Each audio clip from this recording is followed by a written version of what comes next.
गठबंधन की पहली परीक्षा में पास हुए मोदी। नमस्कार दोस्तों, स्वागत है आपका मेरे YouTube चैनल जीकेडी डोज में। आज के इस वीडियो में हम बात करेंगे इसी विषय पर। देखिए, आखिरकार नरेंद्र मोदी ने पंडित जवाहरलाल नेहरू के रिकॉर्ड की बराबरी कर ली है। देश के पहले प्रधानमंत्री नेहरू जी ने 1952, 1957, 1962 में लगातार 3 बार देश की सत्ता संभाली थी और 2014 में पहली बार प्रधानमंत्री बने श्री नरेंद्र मोदी जी ने 9 जून को शाम को राष्ट्रपति भवन में तीसरी बार जो है प्रधानमंत्री पद की शपथ लेकर पंडित नेहरू का लगातार 3 बार प्रधानमंत्री बनने का रिकॉर्ड बराबर कर लिया। 2014 और 2019 में अकेले अपने दम पर बहुमत मिल जाने से भाजपा ने सहयोगी दलों के साथ एनडीए सरकार बनाई थी, परंतु इस बार बहुमत के आंकड़े से तकरीबन 32 सीटें पीछे छूट जाने के कारण गठबंधन सरकार मजबूरी में बन गई। मजबूरी ज़्यादा बड़ी सिर्फ इसलिए नहीं है कि इस बार भाजपा के पास अपना बहुमत नहीं है, बल्कि गठबंधन में चंद्रबाबू नायडू और नीतीश कुमार जैसे सहयोगी भी हैं जो गठबंधन राजनीति के माहिर माने जाते हैं। इस लिहाज से 9 जून की शाम को प्रधानमंत्री मोदी जी ने शपथ लेने वाली एक अपनी जो मंत्रिपरिषद पर यदि नज़र डालें तो कहा जा सकता है कि वह अपनी पहली परीक्षा में सफल रहे हैं।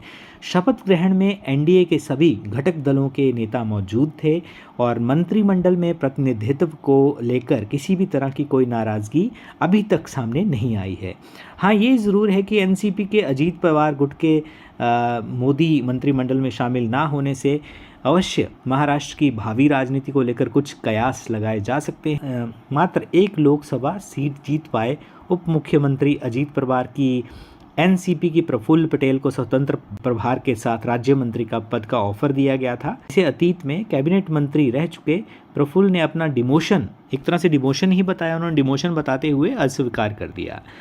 एक लोकसभा सीट के बल पर अजीत पवार सौदेबाजी करने की स्थिति में नहीं थे, सो मोदी सरकार में उनकी एनसीपी की कोई हिस्सेदारी नहीं। पर इन सब का इसी साल अक्टूबर में विधानसभा चुनाव पर महाराष्ट्र की राजनीति में क्या असर पड़ेगा, ये देखने वाला होगा। ये देखना दिलचस्प होगा क्योंकि उनके गुट के लगभग दर्जन से ज़्यादा विधायकों को शरद पवार के संपर्क में होने की खबरें हैं।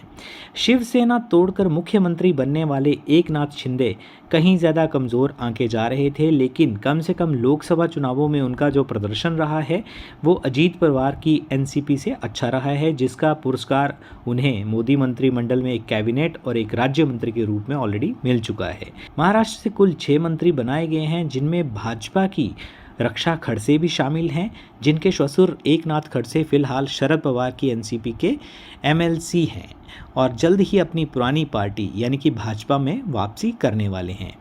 हरियाणा में भी इसी साल अक्टूबर में विधानसभा चुनाव हैं, जहां से कैबिनेट मंत्री समेत कुल 3 मंत्री बनाए गए हैं। दिल्ली में विधानसभा चुनाव अगले साल फरवरी में है, वहां से एक राज्य मंत्री को बनाया गया है। तीसरी बार सांसद बने भोजपुरी गायक मनोज तिवारी चूक गए, लेकिन पहली बार सांसद बने हर्ष मल्होत्रा की लॉटरी खुल गई, आप इस तरह से बोल सकते हैं।